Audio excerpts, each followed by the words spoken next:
Você consegue separar o artista do seu comportamento, das suas atitudes ou pensamentos? Eu não sei você, meu querido amigo, minha querida amiga, mas eu não consigo. Eu não consigo. E a grande questão é que os intelectuais nem sempre são geniais. E é complicado julgar, né, gente? É muito complicado julgar. Eis o grande dilema do historiador, ainda mais para os olhos de hoje. Eu sou professor e escritor William Castilho e você é meu convidado especial aqui hoje para a gente falar um pouco a respeito aí do racismo desses escritores aí da história do Brasil. Eu penso assim também, sabe, pessoal? A gente também não quer rebaixar ninguém porque, né, até porque nem precisa, porque esses caras são super consagrados, né? Mas a verdade tem que ser dita. Eu acredito muito nisso. A verdade tem que ser dita. E eu penso o seguinte: tudo aquilo que a gente faz, e principalmente aquilo que a gente escreve, vai ecoar pela história. Vai ficar para a história, vai ficar para as futuras gerações aquilo que o escritor falou, disse, fez, escreveu, vai ficar para a história, para as futuras gerações, né? Vai ecoar pela eternidade, como diz lá no filme Gladiador. Então, eu penso assim, né? Esses caras, eles pensavam desse jeito, então a escrita deles ecoa aí pela história. E aqui nós vamos falar um pouco da verdade aí sobre esses escritores racistas da história do Brasil. José de Alencar, vamos começar por ele, praticamente um escravocrata. José de Alencar, ele que escreveu o Guarani, né? Iracema, o Birajara, ele defendia a escravidão, não sei se você sabe, né? Então a gente tem aquela ideia, né? Aquela história de que, mas era aquele argumento que geralmente os fãs desses escritores usam, né? Mas na época era propício pensar desse jeito. Eu não gosto desse argumento, eu não curto. O cara ele era. Fazer o quê? Ué, e daí? O cara, ele era racista, ele era. Ele escreveu isso, né? E o José de Alencar, ele escreve isso na sua famosa obra Cartas a Favor da Escravidão, aonde, segundo ele quer convencer o Dom Pedro II de que a escravidão não pode acabar no Brasil. É verdade. A escravidão tinha que continuar porque era algo cultural do nosso país e que a gente não deveria ouvir, né? Ficar dando ouvidos para ideias estrangeiras, porque as ideias com o fim da escravidão vinha de fora, né, da Europa, Estados Unidos e tal.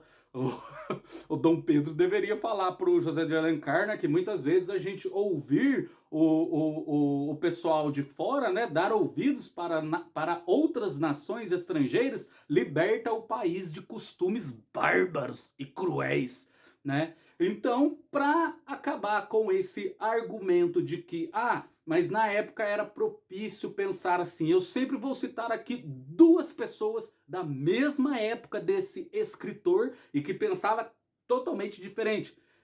Para pro José de Alencar, eu deixo aqui o saudoso Cipriano Barata, grande Cipriano Barata, né, que estava lá na Conjuração Baiana defendendo os negros, os escravos e o cidadão brasileiro. E também, é lógico, o nosso digníssimo poeta Castro Alves, ali da mesma época do infeliz do José de Alencar, e pensava totalmente diferente, né? Um monstro, Castro Alves. Agora, que José de Alencar é um grande escritor, isso é óbvio, não tem como tirar isso dele, né? Como ele era. Mas agora, muita coisa sempre esteve dentro da legalidade. O apartheid já esteve dentro da legalidade. A escravidão, por um tempo, foi legal.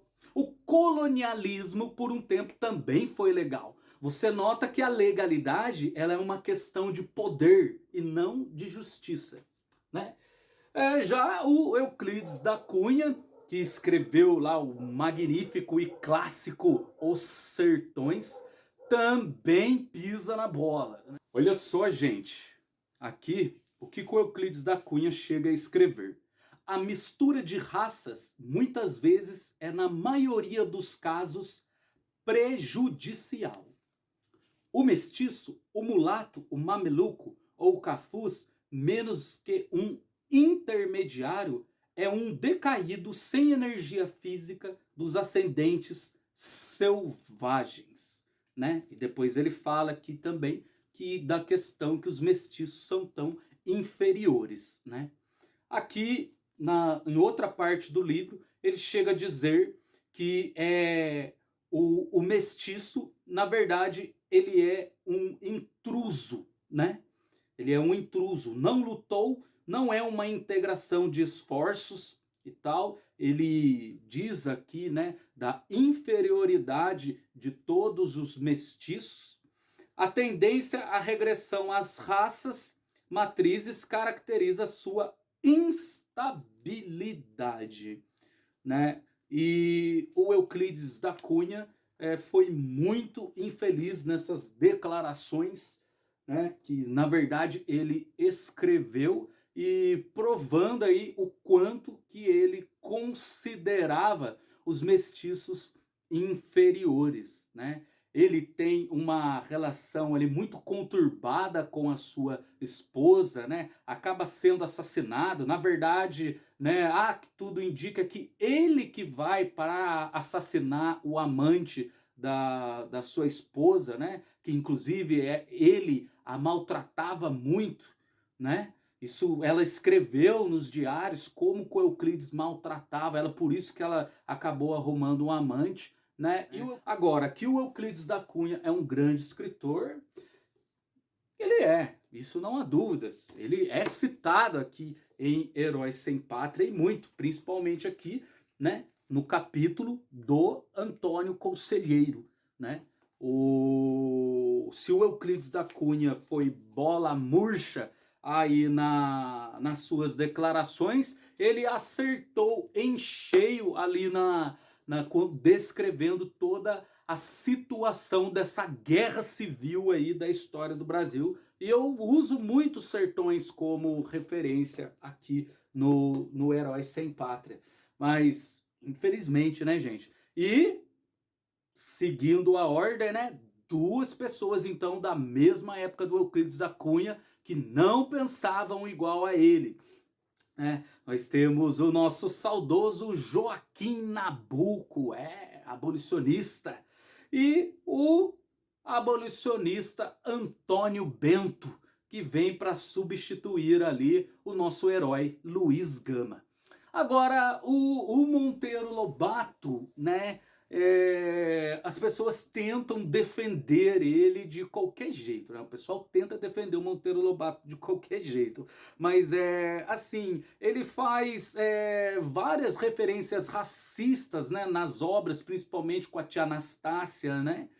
E, ele fazia parte da Sociedade Eugenista de São Paulo, né, gente? Ele chega a ser muito simpático às ideias da Ku Klux Klan, daquele grupo terrorista que caçava negros, judeus lá nos Estados Unidos. Ele chega a dizer uma época que aqui no Brasil somente uma Ku Klux Klan, né, que iria colocar o negro no seu devido lugar, né? Inclusive eu estava vendo uma entrevista de um biógrafo do Monteiro Lobato na hora que o entrevistador perguntou para ele, né, sobre a Ku Klux Klan. Ele ficou assim meio sem jeito de responder e tal, dizendo que era algo pesado, mas que isso não tirava o valor da obra do Lobato e tal. Mas e aí, será?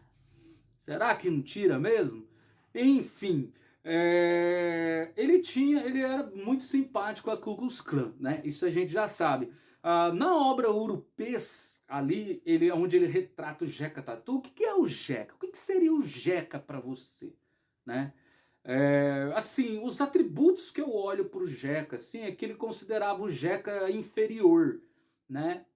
cidades mortas. Por que que as cidades eram mortas, né? Por que isso? Por que que ele considerava isso? Então é interessante, né?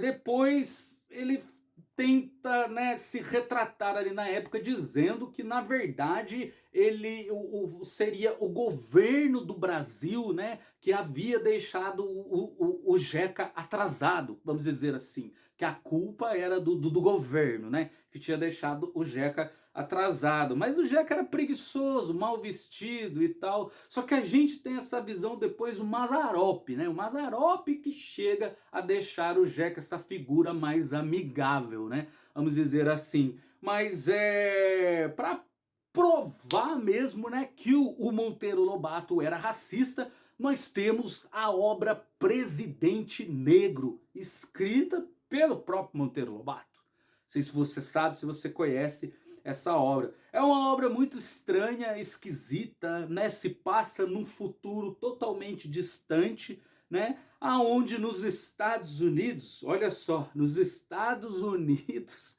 né, um presidente negro é eleito, né? Olha só, quem diria que Barack Obama iria chegar à presidência dos Estados Unidos, né? Esse presidente negro, ele é eleito lá nos Estados Unidos, né? Mas só que a alegria dos negros dura um pouco. Por quê? Porque os brancos vão lá, se unem e matam esse presidente negro para então dar um fim à raça negra, vamos dizer assim, né? Os brancos eles vão lá e matam esse presidente negro e então os brancos se começam a unir. Foi uma tentativa fracassada de Monteiro Lobato de querer conquistar o mercado americano.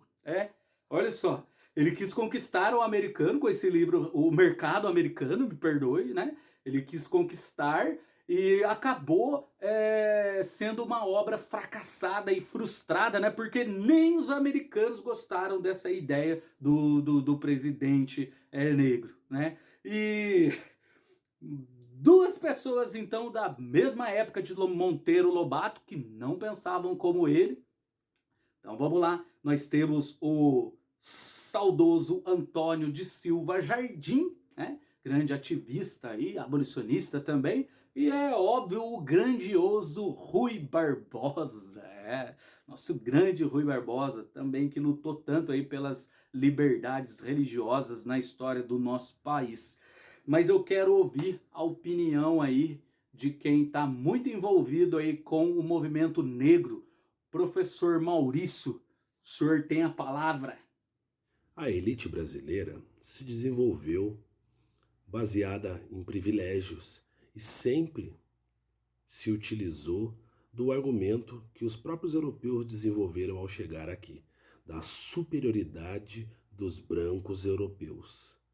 Observando os nossos intelectuais, por exemplo, aqueles que construíram as bases da identidade nacional, como por exemplo Monteiro Lobato, que é o grande fundador da literatura infanto-juvenil brasileira, que também era simpatizante da Ku Klux Klan e membro ativo da Ação Integralista, ou também Euclides da Cunha, que escreveu Os Sertões, e em meio àquela obra magnífica existe ali um outro lado que é a defesa da supremacia, da superioridade de pessoas de pele clara em detrimento de mestiços e negros como uma raça inferior.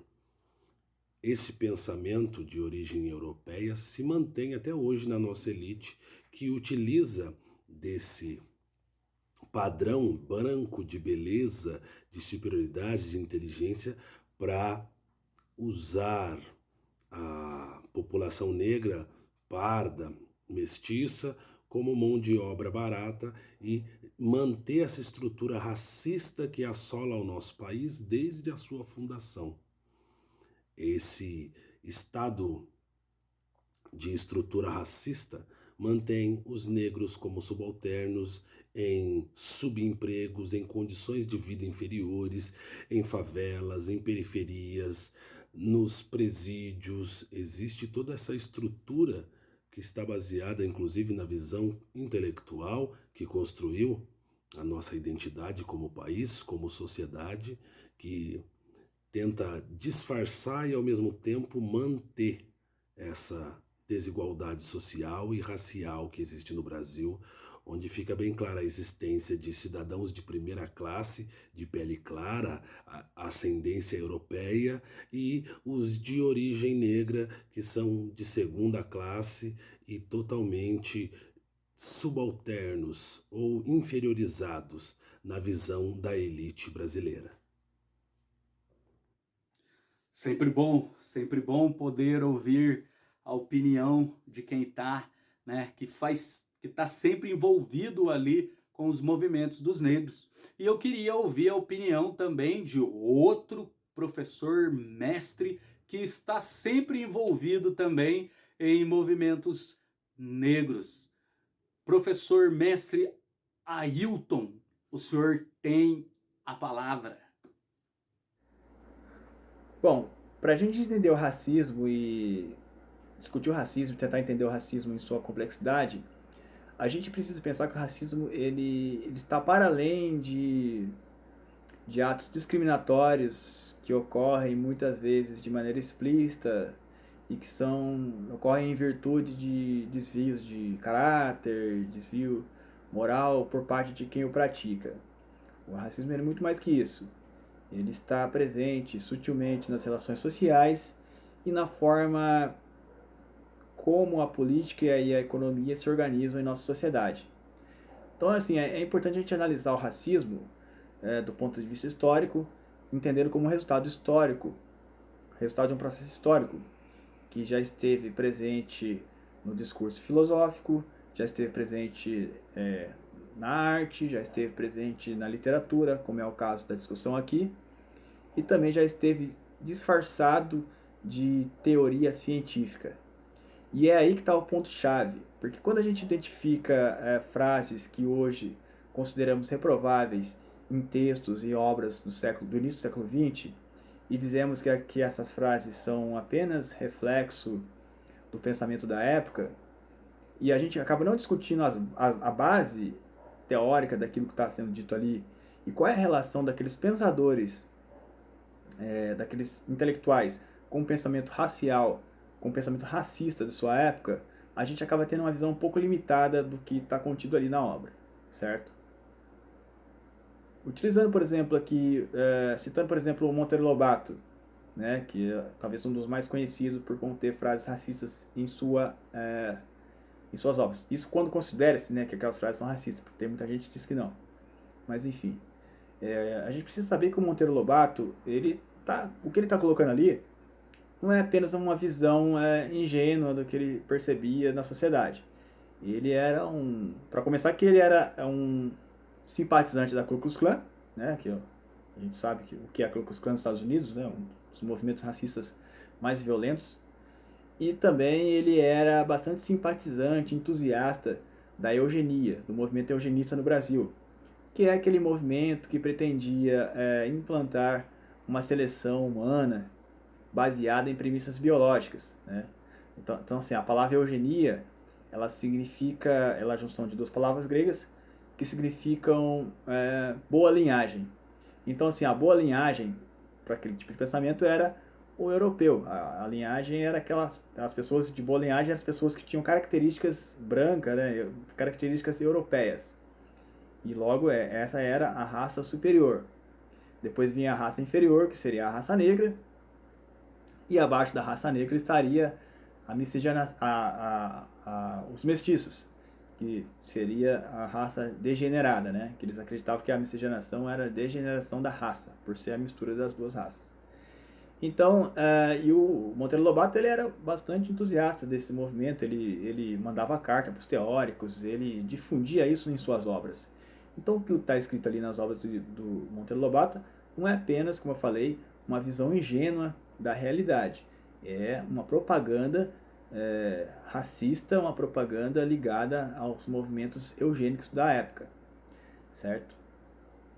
Então, assim, um ponto que é muito importante a se destacar é que não era esses pensadores, embora existissem bastante pensadores racistas na época, ou que compartilhavam desse pensamento, eles não eram unânimes. Existiam muitos outros intelectuais que eram contrários a essas ideias e que não as consideravam. Mas o ponto mais importante disso tudo, que tem que ficar bem claro, é o seguinte: não é a teoria científica que justifica o pensamento racista da época. É justamente ao contrário. É o pensamento racista da época que justifica a circulação e a propagação dessas teorias científicas ou pseudo-teorias, né? Pseudo-teorias científicas daquele período. O que isso quer dizer? Quer dizer assim, é quando você pega a teoria, uma teoria aqui de base equivocada, para justificar uma prática sua. Ou seja, é você pegar, no caso deles ali, eles pegavam a teoria que era racista e difundiam ela apenas para dar legitimidade às suas práticas racistas. Veja que o movimento é justamente ao contrário. Entende? É isso aí. Muito obrigado aí pela participação do professor Maurício, do professor Ailton. E para encerrar a minha revolta contra Jô Soares. Eu tenho um pouco de revolta contra o Jô Soares quando ele escreveu o Xangô de Baker Street, aonde ele descreve o Sherlock Holmes como um babaca. Com certeza, Sir Arthur Conan Doyle virou no caixão quando o Jô Soares escreveu essa história aí, né, cara? É impressionante. Eu não tive paciência para ler o livro, porque achei horrível. Fui assistir o filme para tentar, né? Até achei algumas coisas legais, engraçadas, interessantes, porque eu gosto do Jô Soares, acho ele um bom apresentador, um bom humorista. Acho que até ele faz falta na televisão brasileira, mas não gostei dessa obra, odiei. O cara fez o Sherlock Holmes como um babaca, o Jack Stripador, cara dando nó no melhor e maior detetive do mundo. Não, o Sherlock Holmes na verdade é o melhor, né? Porque o maior é o Batman, detetive do mundo, né? E Sherlock Holmes tem que ser com seu verdadeiro criador, que é o nosso grandioso Sir Arthur Conan Doyle, um dos maiores escritores de todos os tempos.